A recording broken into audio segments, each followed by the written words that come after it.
Okay, let's see what we can do here now. So I put a pencil mark on there where I want the heel to go.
There's one on one end, and you can see it's still, even though it's sticky, it's still a bit slidey.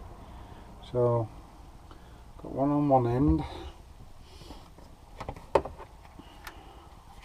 I'll get the one in the middle now. This end, sorry.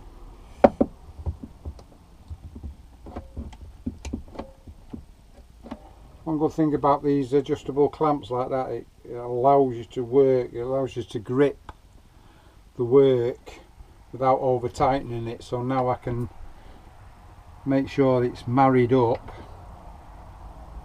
and tighten it up, and there we go. That's more than secure now. I'm going to put 3 on. You notice on here I've put 2 clamps one way, and I shall put the 3rd one, or if I were doing 4, I do one that side, one that side, to keep the pressure of the pull on the wood going in opposite directions, so it's fighting with itself instead of it all going one way, which would lead to or could possibly lead to it coming out of line sometimes. But they should grip themselves nicely now. Okay, I'm just going to wipe a bit of the residue away. The more you take off now, the easier it is. If you leave it too late and it dries, even though it dries clear, you've still got a bit of rubbing down to do, etc. So just make life easy for you.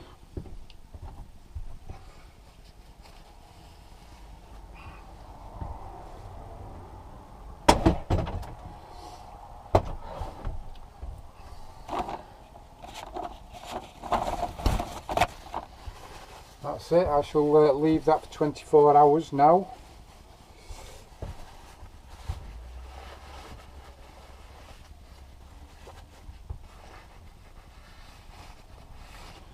And once it's drying, these are off, and before I start sanding or doing anything, I've married it up to the box, get the measurements for the box to cut the necessary grooves out, etc.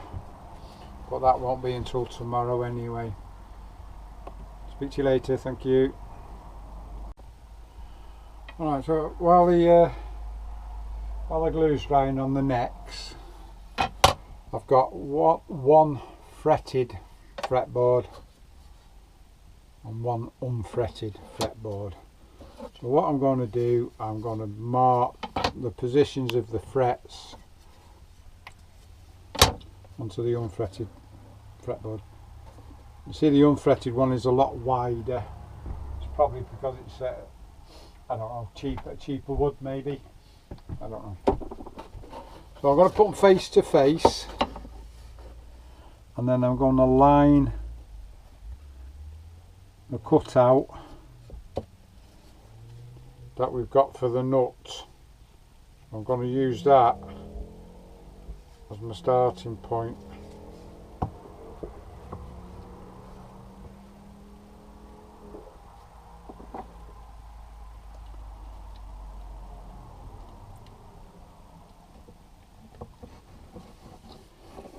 clamp on, you can adjust it accordingly then. Make sure it's lined up as well, just make sure it's lined up.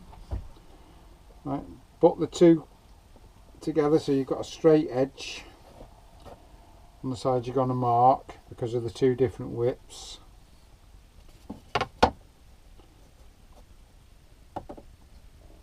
And then one last check, make sure it's lined up correctly. And then I'm just going to use, well, a scribe really, to make an indent on the side of the fretboard where the fret markers are.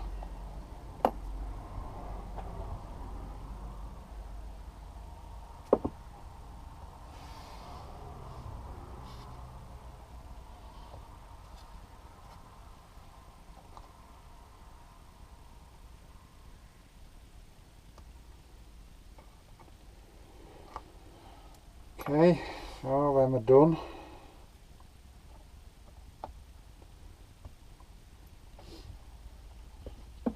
Right.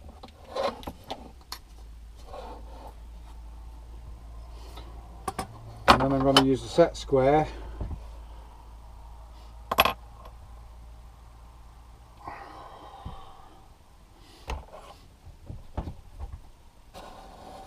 and a pencil. I'm going to use a pencil before I do the scribing. The light's getting a bit bad in here, so I might. The light's a bit bad in here, so technically what I'm going to do, I'm going to put the set square up against the hole, and then I'm going to pencil mark each one. I can't do it because the light's too bad. Pencil mark each one, and then when I've got better light, when I've done it and I know I've done it properly, I'll scribe into the neck. I'll run it quite deep, and then I'll give it an ink wash like I did with the other one. I'll give it an ink wash. These are actually the cuts there, but what will happen? The ink will wash and go into the groove or into the scribe. I'll wipe the board clean, and it will leave the ink in the scribe, so it actually looks like frets. Here's the neck now after 24 hours.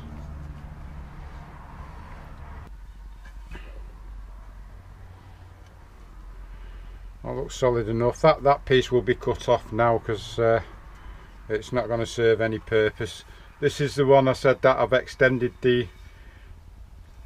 I've made the neck look longer by shortening the heel and not having the heel protruding by 3 inches out of the back of the box. It's only protruding by 2 inches, which balances the neck with the length of the box. And visually balances it, I think. And because of that as well, another good thing is the bridge is now going to come round about there, so it's not in between the two images. It will be round about that position.